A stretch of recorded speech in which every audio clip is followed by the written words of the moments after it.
반갑습니다.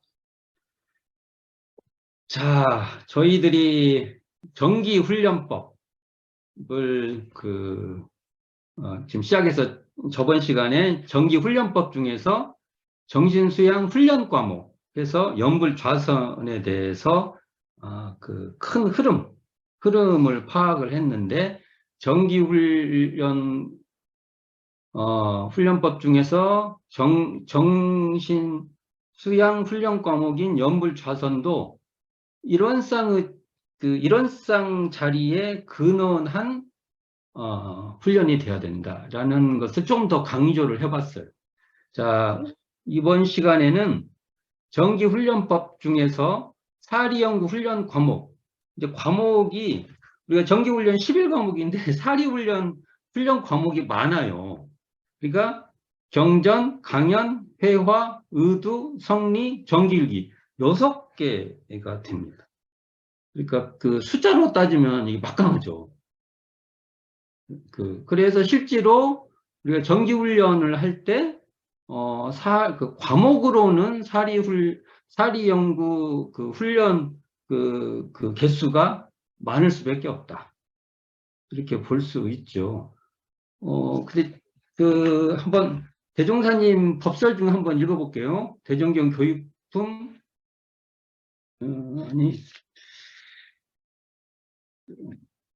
잠깐만요. 대종경 서품. 자, 서품 20장 제가 한번 읽어볼게요.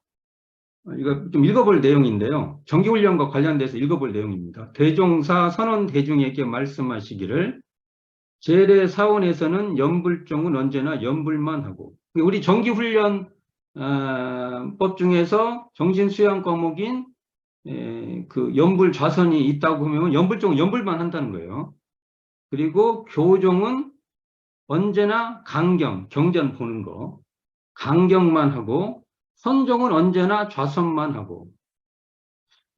이 말을 선종이 들으면 조금 좀 오해하고 있구나 이렇게 이해할 수 있는데, 여기서 이제 좌선이라는 것은 주로 좌선 앉아 있으면서 화두 이렇게 관하는 거, 이것을 이렇게 표현하는 거. 이게 이 좌선을 화두선 이렇게 이해하시면 됩니다. 이걸 율종은 언제나 계만 지키면서 같은 불법 가운데 서로 시비장단을 말하고 있으나, 서로 이렇게 하면서나 서로 이렇게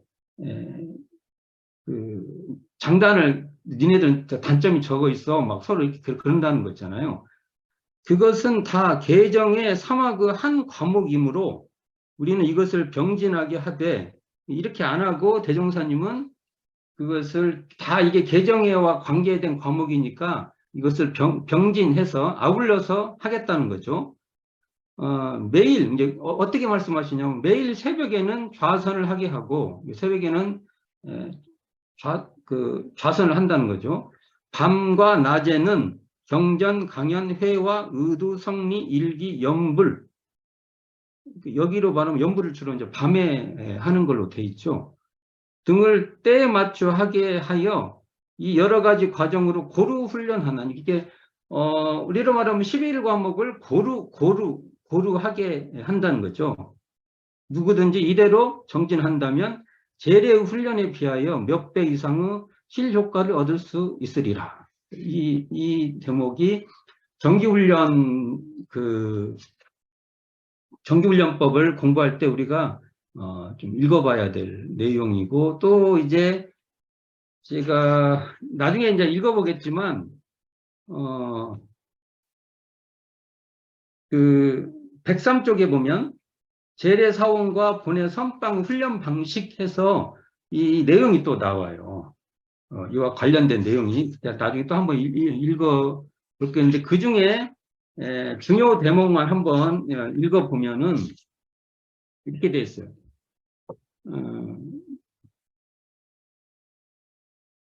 연불과 좌선으로 말하면 정신의 수양을 얻게 하는 과목이요, 경전, 강연, 회화, 문목, 성리 등으로 말하면 사리의 연구력을 얻게 하는 과목이며, 정기일기, 주의, 조행 등으로 말하면 작업의 취사력을 얻게 하는 과목이다. 그리고 이외에도 뭐 수시설교라는 과목을 두어 무시 간단으로 3대력을 아울러 배워 나가게 하였나니 누구나 이 방식대로만 꼭 공부한다면 한 달만 하여도 이전에 5년이나 10년 할 공부가 될 것이요. 만약 10년만 전문적으로 한다면 100년 할 공부는 닦아서 될 줄 아노라.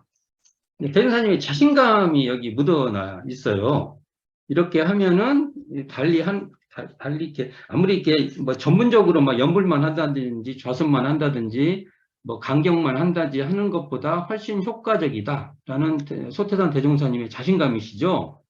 이제 이것을 이제 우리가 대종사님 이렇게 말씀하셨으니까 이게 뭐 이렇게 꼭 돼 이것보다는 우리가 이렇게 되도록 실제로 이렇게 해야 된다는 우리의 숙제가 남아 있는 것이죠. 이게 이제 이런 관점 안목에 맞추어서 우리가 정기훈련법의 각 조목을 이렇게 배워야 될 것이다. 오늘 이제 나와 있는 그 사리연구 훈련 과목을 한번 살펴보도록 할게요. 근데 이게 그 사리연구 훈련 과목은요, 이게 결론적으로 말을 하면 이게 서로 연동돼 있어요. 그러니까 경전 과목을 경전을 공부한 것 같고 강연도 하고 회화도 하고 그걸로 또 필요에 따라서는 일기도 쓸 수 있고 그게 기반이 돼서 의두연마도 하는 것이고 그 가르침에 의해서 성리 해결도 할 수 있고 또 이것이 서로가 서로의 바탕이 되는 이 관계성이 있죠. 그래서 대종사님이 이것을 이렇게 고루하면은 서로의 바탕이 돼서 공부의 진척이 크다. 이렇게 말씀하고 있는 거죠. 이 사리연구 훈련 과목인 6과목은 서로가 서로를 필요로 하고 서로 기반하고 있는 그러한 관계다. 그래서 우리가 이제 예를 들면 이런 것도 해볼 필요가 있는 거죠. 나는 경전 공부가 약해. 그러면 사실은 한편으로는 우리가 강연이 약하다는 말도 되고, 회화를 많이 안 한다는 말도 되고, 이렇게도 이해할 수 있는 거예요. 그걸 하면은, 예를 들어서 경전을 더 깊게 이해하려면은 강연도 하고 회화를 할 때 훨씬 더 깊게 이해가 된다는 것이죠. 그런 식으로도 우리가 파악해 볼 수가 있다. 자, 그렇다면 이제 한 대목씩 한번 살펴볼게요. 여기서 이제 경전 나왔는데, 경전을 어떻게 정의가 됐냐면, 우리의 지정교서라는 그 단어가 등장하고, 지정교서와 참고경전 등을 이름이는 게 경전이라면 첫째가, 지금 대종사님 표현으로 한다면은 지정한 그 교서가 있고요. 교서라고 나오고 참고 경전이 있다 이렇게 나옵니다. 그럼 보통 우리가 지정교서라고 얘기하면 옛날에는 뭐 7대 교서, 9대 교서 이렇게 말을 했어요. 우리 전서 보면은 전서를 어떻게 구분하냐에 따라서 7대 교서라고 그러고 어떻게 또 구분하냐에 따라서 8대 교서가 돼요. 그러면 이게 지금 우리가 원불교 교전이라고 이렇게 돼 있잖아요. 원불교 전설을 보면 교전, 불조요경, 예전, 정사종사, 법어, 교사, 교헌, 성가 이렇게 합쳐서 이게 7대 교서인데 원불교 교전에 뭐가 있어요? 정전, 대종경 있고 그 다음에 정사종사, 법어에 뭐가 있어요? 세정과 법어 있잖아요. 그럼 이걸 이렇게 다 나누면 9개가 돼요. 근데 지금 현재 지금 대산종사 법어가 현재 뭡니까? 우리 정식 경전으로 이제 포함되잖아요. 그러면 이제 10대 교서라고 해야 이제 맞을 것 같습니다. 근데 이제 개인적으로는 여기에 뭐 예를 들어서 교헌, 성가 여기를 이렇게 넣어야 될 것인가라는 그런 것을 좀 논의의 대상이 있죠. 이게 그러나 어쨌든 우리가 지금 그 헌검본 보면은 뭐가 있죠? 지정이사 뭘로 사용하세요? 이렇게 지정이 돼 있잖아요. 이게 우리가 그건 좀 경우에 안 맞네요. 그러나 어쨌든 우리가 딱 이렇게, 이건 우리가 봐야 될 원불교인이라면 반드시 봐야 될 경전이다. 그래서 지정교서가 있는, 이거면 저는 이것을 그냥 쉽게 말하면 교과서다. 이렇게 보고 싶어요. 그리고 참고 경전은 이제 그 외에 이제 뭐 여러 경전들이 있을 거 아닙니까?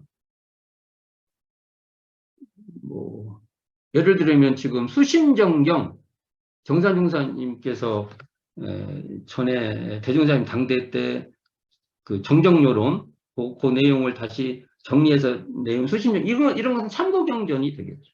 도덕경, 이거 봐도 이런 건 참고경전이 되겠죠. 그래서 어쨌든 저는 교과서와 참고서 이 정도로 이해를 이제 해볼까 합니다. 참고서도 좀 맞는가 좀 그러네요. 보조 이렇게 보는 거 이렇게 좀 보는데 이 경전을 얘기할 때 반드시 나오는 말이 여기 지금 그 정기훈련에서 경전은 저는 문자경전으로 봐야 된다고 봅니다. 문자경전으로. 이제. 그런데 우리가 이제 경전 얘기하면 문자경전도 있고 또 뭐를 산경전 얘기가 많이 나오잖아요. 산경전. 그러나 여기서 이제 모든 것을 다 경전으로 삼을 수 있지만 정기훈련에서는 분명히 문자경전에 근거를 두어야 되지 않나라는 것을 말씀하고 경전 얘기할 때 그 뭐 현실경전, 현실을 경전으로 삼으면 이게 상경전하고 관계가 있죠. 그 다음에 마음경전. 나에게 한 권의 경전이 있으니 뭐 지문으로 된 것도 아니고 뭐 쭉 나오잖아요. 우리 의두요목에 나오지 않습니까? 이 마음 경전도 있지만 그러나 경전이라고 그게 경전의 범주로서 우리가 논의는 될 수 있어도 여기서 지금 정기훈련에서 말한 것은 분명히 문자로 이렇게 기록된 그것에 대한 중요성을 우리가 그 공부를 해야 된다. 근데 그러면 이것이 왜 중요하냐? 이는 그러니까 경전은 공부인으로 하여금 내가 공부를 한다. 그러니까 이게 공부인이라는 표현이 등장하잖아요. 우리가 이거 애용을 엄청 많이 해야 됩니다. 공부인. 나는 누구냐? 나는 공부인입니다. 이게 하나의 정의가 돼야 된다고 봅니다. 그러니까 이제 공부인을 뭐 수행자, 뭐 구도자, 뭐 여러 표현이 있지만 그런 것을 포함하면서도 어떤 원불교다운 어떤 표현이라고 봐요. 공부한다. 공부한다는 것이 심신을 단련한다는 뜻이잖아요. 심신을 단련한다. 사리를 우리 일상수의 일원상 서문에서 나오는 심신을 수호하고 사리를 연구하고 심신을 잘 사용하는 그걸 그렇게 하는 것을 공부인이라고 우리가 하는데 이런 의미에서 이렇게 공부인은 반드시 그 공부하는 방향로 이쪽으로 가는 게 맞는지 어떻게 하는 것이 맞는지 방향 있잖아요. 방향성. 방향로를 알게 하기 위해서는 반드시 경전이 필요해요. 왜? 대종사님 말씀의 근거를 안 하고는 그렇죠. 우리가 정전 대종경을 최상의 가치로 우리가 늘 받들지 않으면 우리는 다른 데로 빗나가죠. 그래서 저는 경전 조금 과하게 말할게요. 저는 이 경전을 대종사님 가르침이라고 그냥 규정합니다. 조금 너무 편협하지 않냐? 이렇게 말할 수 있잖아요. 정산종사님도 계시고 대산종사님도 계시고 그러는데 정산종사님 말씀과 대산종사님 말씀도 대종사님 말씀에 주해에 불과하다. 그 힘이 더 커져버리면 저는 저 입장에서는 좀 고민해야 된다. 그래서 경전하면 일단은 대종사님의 그 원불교 그 교전 이게 지정교서의 핵심이다. 그래서 저는 어떨 때는 이렇게까지 말을 합니다. 아까는 그렇게 말했지만 지정교서는 원불교 교전이다. 그리고 참고경제는 그 외에 정산종사 법어, 대산종사 참고경제다. 이게 말하기가 좀 그런데